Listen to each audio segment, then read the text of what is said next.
Thank you. Assembly Member Bacon wanted to comment. Yes, thank you very much, Chair. I just wanted to check a couple of dates. So Michael asked for the fatigue audit to be, well, the committee asked for it to be, they asked the site of it in September. They eventually got it in November. Is that correct? That's what you said?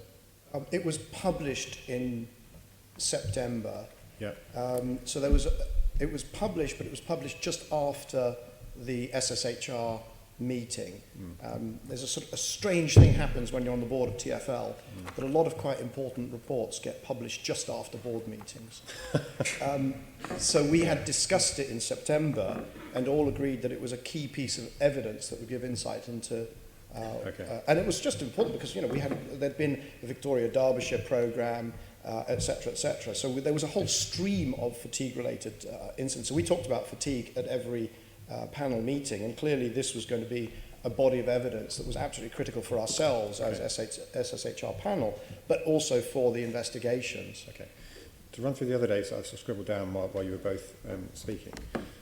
It was in January that you saw the draft RAIB report, and it wasn't until February. Wait, so there's an immediate RAIB report which came out in November 2016, so straight after the accident. And then it was updated in February 2017. Interestingly enough, the RAIB, those two very early RAIB reports don't mention fatigue at all. So, I mean, there's some odd stuff going on there as well. But that's where I'm coming but the final RAIB report, that I think the first time I saw a full report would have been December, but we didn't manage to have an SSHR meeting because of scheduling, and we didn't, to be honest, we didn't want to have an SSHR meeting around Christmas, given that this was the second Christmas that the victims would have not had their family. I understand. I'm a relative newbie to this committee, so I'm not across the detail quite so much, so bear with me, both of you, please. So the RAIB report didn't have reference to the fatigue report. You picked it up, you approached the RAIB directly and said, have you seen this? And they hadn't. I didn't approach them directly. You didn't? No, because I asked, in the SSHR, I asked management to confirm that it had been sent. Yeah. I believe somebody else had already asked them, but there's a whole bunch of, there's a sort of blogosphere that's following this in great detail. So, the summary of what I've got is that there have been a succession of committee meetings that you, I think, have been chairing. Yep.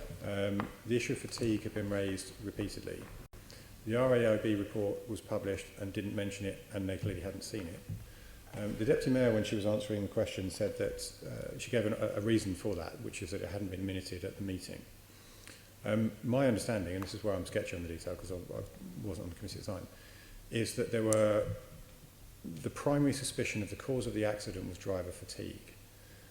It seems to me, therefore, if I'm right about that, that it's absolutely incredible that the fatigue report that had been done would not have been forwarded to the people doing an investigation into this crash simply because it hadn't been minuted at a meeting. So technically, if you look at the RAIB report, and even when they updated it afterwards, they said that it was very interesting. Although they did not finger fatigue as a cause, they nevertheless made a recommendation for TOL and First Group to improve their fatigue processes. Number 10, yeah. However, the SNC Lavalin report, which was undertaken for TfL, which frankly I think is the better report, says that there are two root cause sort of two channels, causative channels. One is that the driver lost spatial awareness, and that the other was that the driver was incapacitated, most likely through incapacitated as in fell asleep.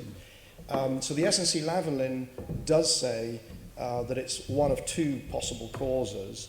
And, I mean, if I may, there's also, I also want to be able to come back on some of the, some of the terminology used about the, the board briefing. You say, it was an explanation, it is a full explanation. It's not an explanation because, the fact is we've had, the head of HSE who came to this panel in May who said, the story has always been human error, and now we know it's something to do with the minutes. First thing is, all of the action points relating to Sandylands in those minutes,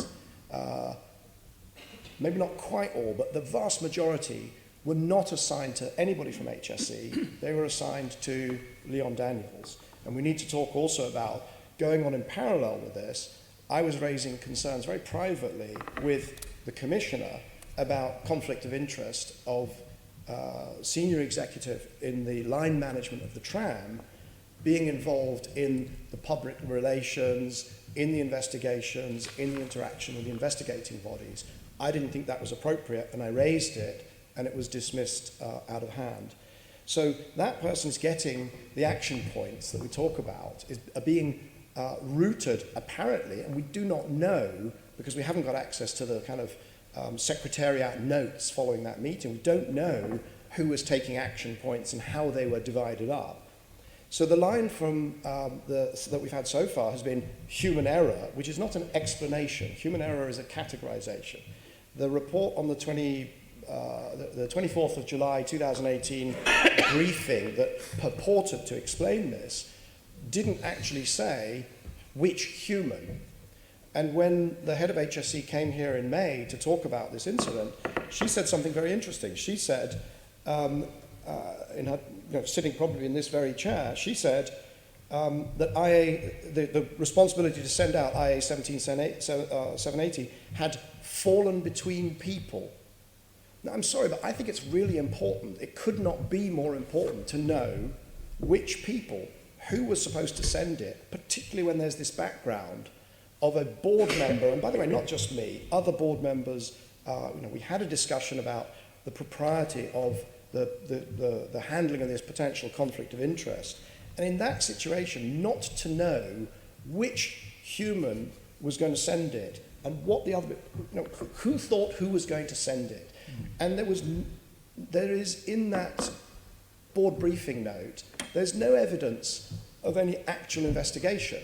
What we found out afterwards was that there were emails, there's an email from another senior executive at TfL asking General Counsel whether he was choreographing the response.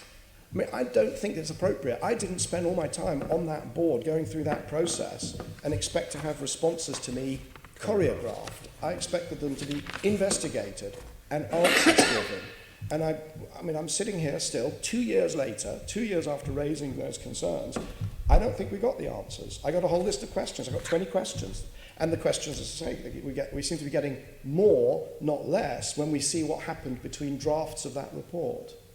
Chair, some of this is going to be on the section that I'm going to take a bit later on. Okay. So for the sake of the integrity of the meeting, I think I'll probably pause at this point. Because some of that I think we'll pick up later. Great, thank you. Can I just respond to this Yep.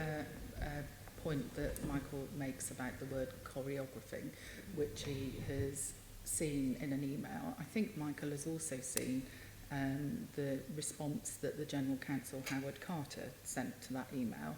And what this relates to is the discussion that took place between TfL officers, John Fox, Howard Carter as General Counsel, before that report was published for the board, because Michael had emailed and there was a discussion to make sure that comments were addressed in that board report, that would then be cleared within TfL, that report would be shown to me as the Deputy Chair of TfL, which is par for the course with board papers that are published, and that would happen, that sort of administrative sequence of steps would happen prior to that report being published. So nobody should read any form of conspiracy into the use of that word in that email, and I am absolutely categorical and confident in that statement.